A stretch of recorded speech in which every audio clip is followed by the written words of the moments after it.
يا صباح الهنا، يا صباح الجمال، يا صباح التفاؤل. صباحكم جميل بأمر الله. قبل ما ندخل كده على الفيديو بتاعنا، عايزاكي تعملي لنفسك نص ساعة في اليوم، ساعة في اليوم، 10 دقايق في اليوم. قبل ما تدخلي كده على المدعكة بتاعت المواعين والترويق والتنظيف والأكل بتاع اليوم، لازم تعملي لنفسك كده، يعني إن شاء الله وقت بسيط جدا. اشربي فيه كوباية القهوة، اشربي فيه كوباية شاي، اشربي فيه شاي بلبن، أي حاجة انت بتحبيها اعمليها واشربيها بعد الفطار كده، وعلى مزاج رايق. وقعدي نص ساعة كده، اقعدي اقري اذكارك، اتفرجي على حاجة، المهم تعملي اي حاجة قبل ما تدخلي في مدعكة اليوم. تعالى اقول لكم، عملنا النهارده اجمل حواوشي، اجمل حواوشي ممكن تاكلوه، نضيف وبيتي وطعمه جميل واحسن من بتاع بره مليون مره. طريقته بسيطه وسهله، يلا نبتدي الفيديو البسيط بتاعنا. انا عندي كيلو الا ربع من اللحمه، جبت كيلو الا ربع لحمه مفرومه وقلت له حطي لي عليها حته سمينه. تبليها باي نوع توابل عندك، حطي في الحواوشي عايز عادي تكتري توابل. حطيت ملح وفلفل وكمون ومعلقه توم باودر ومعلقه بصل باودر. مع البصل اللي انا فرمت 4 بصلات كبار بالمبشره كده وقطعتهم، وكله في قلب بعضه، واديها عجن بقى، اديها عجن واظبطي الملح بتاعها. عايزه اقول لكم ان من كام شهر كده مره كده هفتنا ان نشتري حواوشي من بره، انا من النوع اللي بحب الحواوشي، وحياة ربنا الكلام ده من فتره، يعني من فتره قرب سنه. كان رغيف الحواوشي ب50 جنيه، على اساس بقى ان هو بلدي وكده وزي الفل. رغيف الحواوشي بس وصغير كان ب50 جنيه. والله والله والله، ولا كان طعم ولا ريحة ولا اي حاجة. كمان بيخلي البق يشلبن قوي. وكان صغير وب50 جنيه، يعني دلوقتي زمانه ب70 جنيه. ده على اساس بقى ان هو ايه، لحمة بلدي ومضمونة وكده. لا، مفيش اضمن من حاجة البيت بأمانة.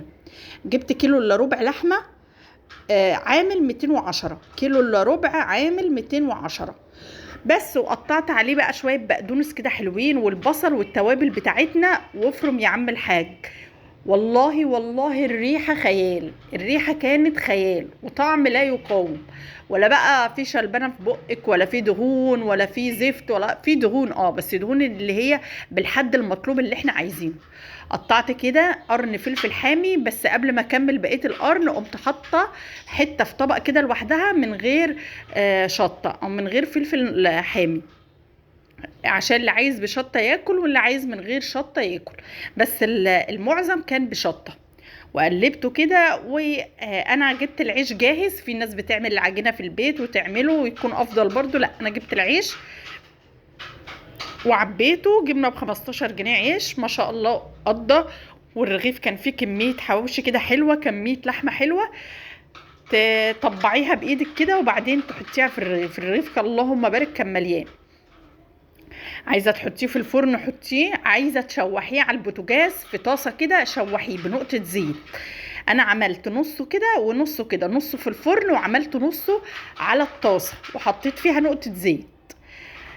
بصوا في كلتا الحالتين طلع تحفة.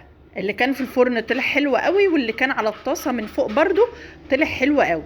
في الحالتين كله حلو. اهم حاجة الحواوشي البيتي لا يعلى عليه، والكفتة البيتي لا يعلى عليه.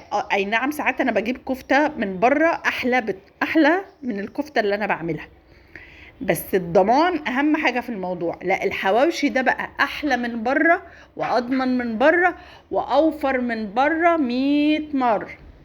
تنفع مطلع اغنية دي. والله اوفر بكتير. يعني انا جبت ب 210 لحمه، اللهم بارك اللهم بارك، عدى ال 16 رغيف. والرغيف مليان كده وحلو. طب هتجيبي 16 رغيف من بره بقى، اضربي 16. لو احنا بقى عايزين حاجه مضمونه، 16 في 60 او في 16 في 65 جنيه. في رغيف حواشي ب65 جنيه، وفي رغيف حواشي ب10 جنيه وب15 جنيه.